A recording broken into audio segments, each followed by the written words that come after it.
In today's video, we are asking a simple question. How is Mark Carney doing 6 months/100 days into the office as a Prime Minister? We are going to go through achievements or potential achievements, failures or potential. First and foremost, Mark Carney was sworn in when he succeeded Justin Trudeau as the Liberal leader back on March 14, 2000, Canada's 24th Prime Minister. Called in the snap federal election on April 28, 2025. He didn't waste much time and won. And returning the Liberal government, they have been in the office since 2015 when Justin Trudeau defeated Stephen Harper of the Conservatives. Spring/summer of 2025, Mark Carney launches a housing plan, also promotes One Canada Economy Act to reduce inter-provincial trade barriers and navigates U.S. trade tariffs. In the spring,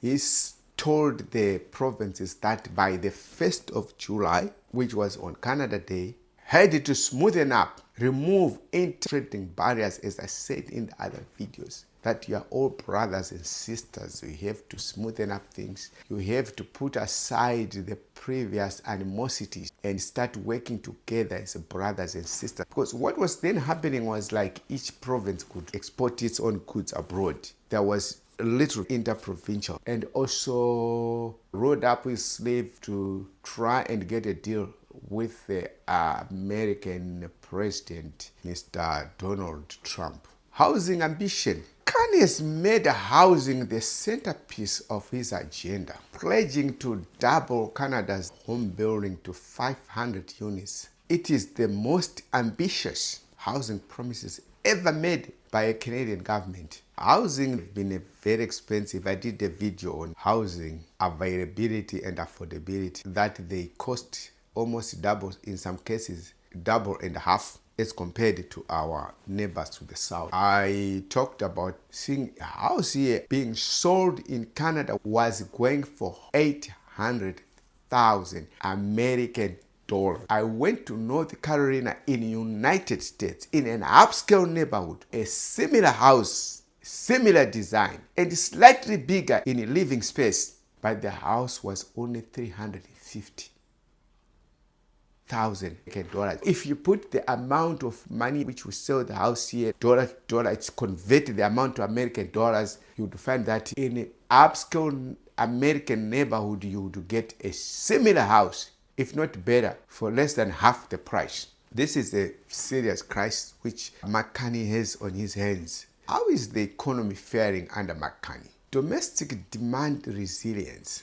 Despite these trade shocks, tariffs from the Americans, household spending and residential construction and government investment rose in the second quarter, showing an underlying economic strength. We are saying here, despite tariffs from Mr.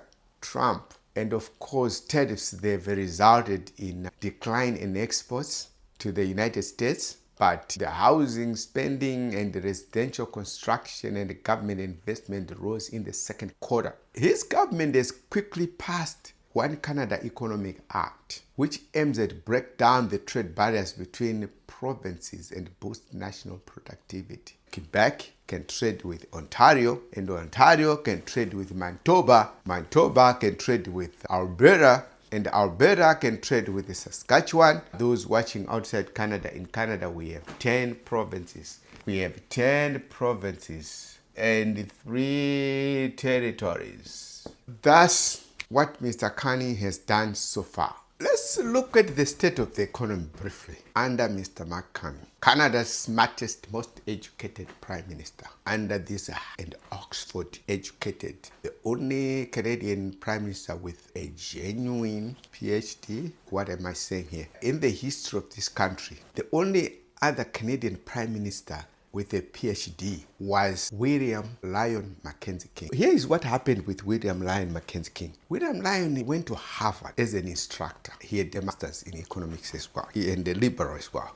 He left and came back to Canada. After 11 years, he went back to Harvard University and said, guys, when I was here, I wrote this thesis economics 11 years ago. I need a PhD. See this PhD thesis. And he defended his thesis. Probably those who might not know the process of getting a PhD, they comprehend the examination. And also you have to defend your PhD before a panel of professors. Mostly some would be from that local university, and also they could invite some from other universities within that country. And back in the days, the Americans, they also used to involve British people. William Lyon Mackenzie King defended PhD before the panel of these professors and was successfully awarded a PhD. Since then, historians looked back and said, how can somebody return 11 years and have a PhD? And so his PhD has been shrouded in a controversy, as several Canadian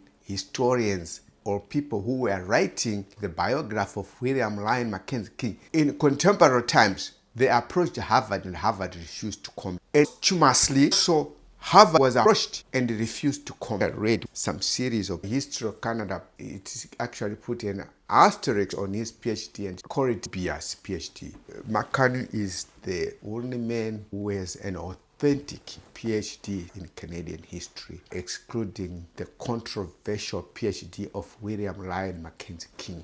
Let's see how he is doing under Mr. Carney. Unemployment has been the highest since 2016. That's excluding the pandemic period. We are now sitting at 7.1%. Economic growth has slowed sharply, and the economy contracted 0.6% this last summer. If we look at the polls conducted by Abacus data, 6 in 10 respondents felt that Ottawa has put too much precedent than pressing issues of housing, affordability and availability, healthcare, and also cost of living affordability. Canadians fear about the state of the economy need to improve. Let's look at the state of the economy. As far as Canada's problems, there are few issues which are endogenous. However, some of them they are exogenous, and some of them could be our own performance as a country. Canada's economy contracted both in the first and second quarter of 2025, meeting a technical definition of a recession. Exports fell sharply in the second quarter due to Trump's tariffs on auto, steel, and aluminum. Here, the problem might not necessarily mean Mr. Carney has anything to do. As I said, the previous Canadian administration relaxed as 80% of our exports went to United States. Only 20% went somewhere else. Right now, diversification could take some time, but this is some of the problems which Mr. Carney inherited from his predecessors. We have this free trade agreement signed by Brian Mulroney, started exporting everything to the United States. Canada exports mostly raw material and crude oil,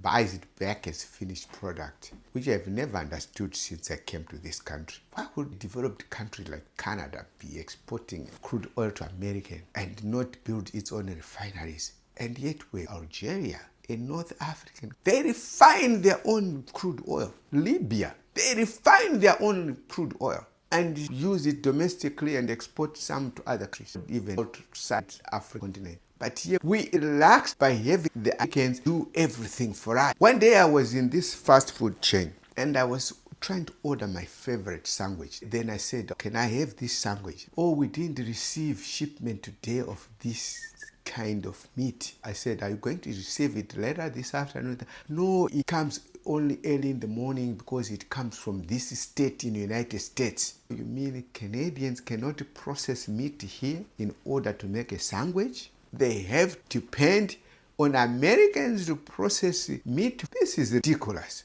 Something has to be done here.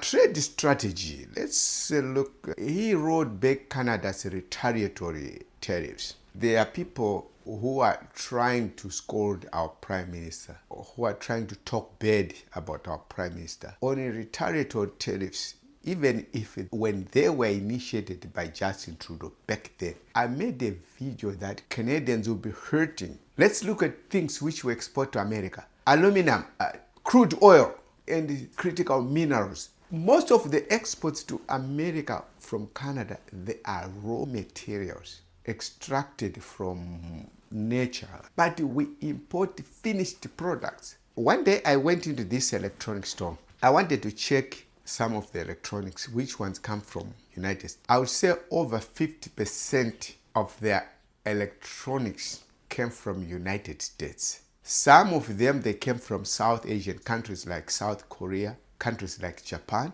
Some of these countries, they are shipping from manufacturing plants in United States, although they could be like Panasonic microwaves, they could G Electronics, which is South Korean company, but are shipping from a manufacturing plant in the United States. If the Canadian government is to impose retaliatory tariffs, those who are critical of Mr. Carney on this issue, retaliatory tariffs on American hurt Canadian public more, because a lot of imports from the United States are finished products. Pharmaceuticals, electronics, you name it, even some of the things like toiletries, bathing soap, toothpaste. There are a lot of grocery items which come from the United States, which are on the shelves in Canada. And we have most of our produce coming from California, and only a little bit coming from South Africa, in Africa, Morocco in Africa, Mexico, and a few countries in South America. But most of, I would say like over 50% of our produce, they come from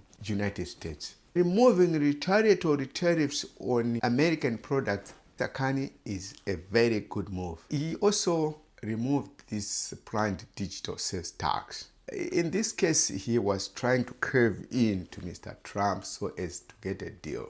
But however, recently he made a statement that 85% of our imports and exports, they are covered under CUSMA, which stands for Canadian United States-Mexico Free Trade Agreement. Covered under CUSMA, they do not have tariffs. However, a deal hasn't been reached yet. He rolled back this planned digital services tax to ease tension with Washington. On housing, experts doubt whether Canada can realistically hit 500,000 new homes a year. We have things like labor shortages, material cost. There are permitting delays, both at city and provincial levels. Legislatively, there are delays in getting permit in building, and also there are also cost of servicing land. I talked to a few developers. They also told me that the cost of getting permits are astronomically high in Canada before you even put a shovel to the ground.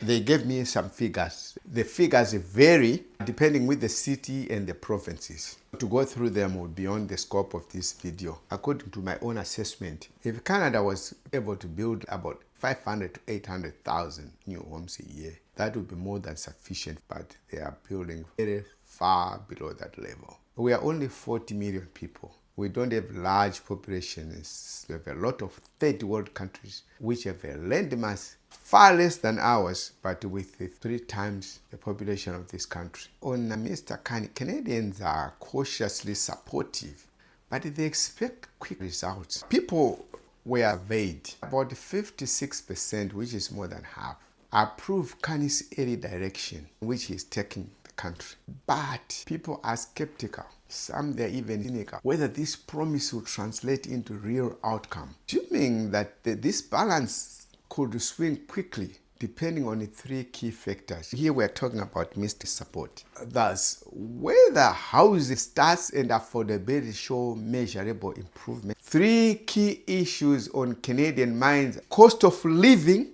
housing affordability and availability, and healthcare. Mr. Carney's support is going to swing on whether housing and affordability see measurable improvement. We are not expecting Mark to perform miracles overnight. However, we have to see direction. We have to see whether there has been an improvement in the availability and affordability of housing. The cost of living going down a little bit. And also healthcare, not those 8-hour waitings at the emergency and the lack of family doctors. That has to improve. And also another issue, if the economy rebound from recession in the coming quarters. Right now, technically, we are in a recession. The economy has shrunk 1.6 in the last quarter. In the previous quarter, it shrunk 1.2. The economy contracted the two previous quarters. As I said, this has been due to other exogenous factors like coming from the south of the border, tariffs on Canadian exports. Exports to south of the border, they have slumped. As I said, we export 80% of our goods go to the Americans. Only 20% go somewhere else. When the Americans wake up one day and say, I'm sorry, Canada, we no longer want your goods. We no longer want your lumber, aluminum, and whatever. Keep it to yourself. Go sell it somewhere else. Guess what will happen? We don't need to go there. And also the other factor which will determine Mr. Carney's approval or support to swing from where it is right now, 56%, how he's going to navigate the United States tariffs and trade. Canadians are waiting and watching. We need to see real improvement. We need to see tangible results in that area, Mr. Carney. Canadian, where they have to start exporting to the Americans, as it is our only major trade. However, Canada has signed trade partnership with Mexico and also going to EU. But that might take a time though. As I said in my other video, to steer the economy, to start exporting to other countries, like to Europe, to South Asia, will take a lifetime. In the interim, we need to smoothen this trade relationship with the Americans. As I said in my other video, that they have this alluring, specified consumer market. Consumerism is huge in the United States. We are still looking into how Mr. Carney is doing 6 months, 100 days in the office. Let's like a snap survey into 100 days in the office. Mr. Carney removed the carbon tax as of April 1st, 2025, via a regulation, and later on tabled legislation in May. We are doing a snap survey, 100 days in the office. Mr. Carney reduced middle class tax. He made middle class tax cuts. He reduced the lowest federal income tax bracket by 15% on income earned as of July 1 of 2020. Approximately 22 million Canadians will benefit. Two-income family will save approximately $840 per year, which is significant saving, at least to buy groceries for 2 months for a family of 4, husband and a wife and 2 kids. We are talking of basics here. We are not talking of luxuries. More income you take home will offset price premium on food, on fuel, and also on travel. Another one, there was one Canada Economy Act. He introduced the Bill C-65, the federal push to remove internal trade barrier and the labor mobility. I've already talked in this video. It was difficult for provinces to trade with each other than to export their goods abroad. There are various reasons which I once looked at. Some of it, they say it was encouraged previously, or some of it was just mere animosity, not wanting to trade with each other. One Canada Economy Act removes internal trade barriers and also labor mobility barriers. One fun thing for those watching outside Canada. In Canada, say if you are licensed in some of these trade, in order for you to go and practice that trade in another provinces, you had to go and re-licensed again. This practice also comes from south of the border in the United States. So although being re-licensed might not be that difficulty, because there is like conformity to certain standards, you might need to retake some few exams and then you reapply for it, for another license in another province. This, to a certain extent, inhibited labor mobility from one province. Say electrician in Ontario could not move to be an electrician in British Columbia because there he might need to go through relicensing again. They are trying to smoothen those regulations and encourage labor mobility. This will be translated into faster approval. Mobility could accelerate access roads, northern transmission lines, forest sector project, modular housing supply. What I'm saying here is after Mr. Carney had put in place this Canada Economy Act and put in place the Bill C-65 and removed internal trade and the labor mobility barriers, the immediate benefits which we are going to see, which is going to grow this economy, it will accelerate access roads to be built and improved, and there will be some transmission lines, hydro lines. If they are crude being shipped from one province to another, we can also see the construction of pipelines internally, because previously, historically, they've always built in one direction to the Americans. Let's sell our crude oil to the Americans so that they can refine it for us and sell it back as finished product. If you sell raw material, you get the short end of the stick. You get less money than if you sell a finished product. And as I've said this I'm flabbergasted that a G7 country can build its own refineries, has to rely on America. And yet we're third world countries with their refineries. And the factory build houses, then the economy might create jobs in those sectors. However, the downside of the Bill C-65 has created a rift between the First Nation communities and the government. Mark has a job on his hand to smoothen the relationship and has to prove himself to the natives that this Bill C-65 is not going to work against your communities in any shape and form. 100 days in the office. Build Canada Homes, BCH. He has proposed this factory build modular homes.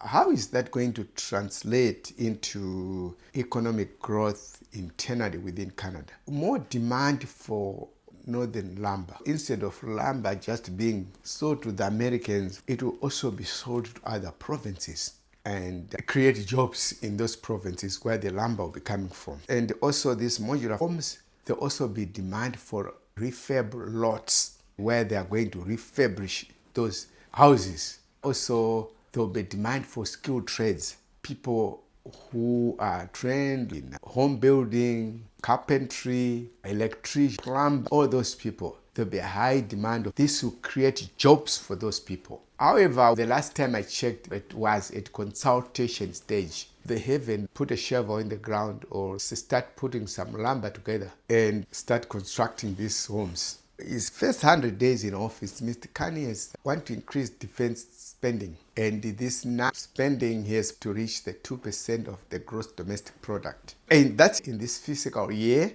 and early 2026. How does this translate into economic benefit? More dollars for defense spending. There will be more dollars going into shipyards, into purchasing vehicles, into purchasing aviation aircrafts, and also into logistics, and create jobs in those areas. The bottom line, Mr. Carney, first 6 months as the Prime Minister, has been defined by big promises. Build 500 homes, tough economic realities. We have exogenous economic problems coming as a result of tariffs imposed by Mr. Donald Trump, and it divided public opinion. While a slim majority, about 56% of Canadians, currently back his leadership, the next stage will test whether his government can deliver results fast enough to keep that support from eroding, from waning away, from declining. We thank you for watching this video. Subscribe to this channel. We'll be doing a series of